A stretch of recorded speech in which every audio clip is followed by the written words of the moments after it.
Hi hello అండి, నమస్తే, welcome back to it's me lucky. ఈరోజు వీడియోలో రొయ్యల ఫ్రై రెసిపీ ఫుల్ క్లారిటీతో చెప్పబోతున్నాను. బ్యాచిలర్స్ సైతం ఈజీగా చేసుకునే పద్ధతిలో ఈ రొయ్యల ఫ్రై ఉండబోతుంది. దీనికి కాంబినేషన్గా పప్పుచారు ఎక్సలెంట్గా ఉంటుంది. ఈరోజు సండే స్పెషల్గా పప్పుచారు రొయ్యల వేపుడు చేశాను. ఇక వీడియో స్కిప్ చేయకుండా ఎండు వరకు చూడండి. నచ్చితే ఒక లైక్ కూడా ఇవ్వండి.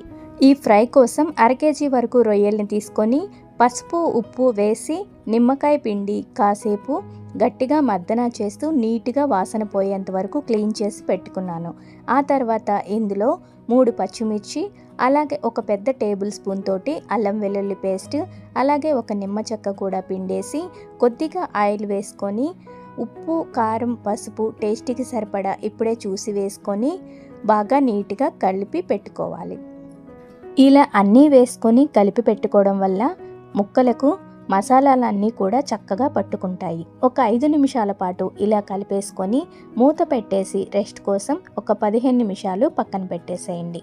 ఆ తర్వాత కడాయి పెట్టి ఆయిల్ వేసుకొని, ఈ ఫ్రైకి ఆయిల్ కొంచెం ఎక్కువగానే పడుతుంది. 100 గ్రామ్స్ అలాగా ఆయిల్ వేసుకొని ఆయిల్ బాగా హీట్ ఎక్కిన తర్వాత జీలకర్ర వేసుకోవాలి.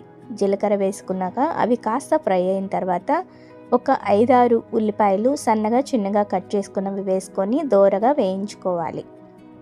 ఇక్కడ ఇందులోనే కరివేపాకు కూడా వేస్తున్నాను. ఇవి కూడా బాగా గోల్డెన్ ఫ్రై కలర్ వచ్చేంత వరకు ఫ్రై చేసుకోవాలి. ఇలా ఫ్రై చేసుకున్న ఆనియన్ ముక్కల్లో మనం ముందుగా కలిపి పెట్టుకున్న రొయ్యలని వేసుకోవాలి. ఇలా వేసుకున్న తర్వాత ఒక 15 నిమిషాల నుంచి 20 నిమిషాల వరకు హై టు లో ఫ్లేమ్లో పెట్టుకుంటూ దగ్గరుండి మాడకుండా ఈ రొయ్యలు అనేవి ఫ్రై చేసుకుంటూ ఉండాలి. మొదట్లో కొంచెం వాటర్ బయటకు వచ్చినప్పటికీ ఉండే కొద్ది ఆ వాటర్ అంతా కూడా రొయ్యల ముక్కలు పీల్చేసుకొని చక్కగా ఫ్రై అవుతాయి.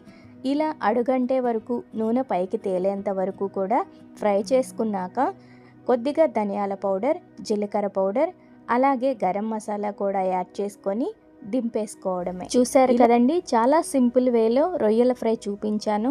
ఈ వీడియో మీకు నచ్చింది అనుకుంటే తప్పకుండా ఒక లైక్ ఇచ్చి మన ఛానల్ని సబ్స్క్రైబ్ చేసుకొని ఫర్దర్ వీడియోస్ కోసం సపోర్ట్ చేస్తూ ఉండండి. Thank you so much for watching.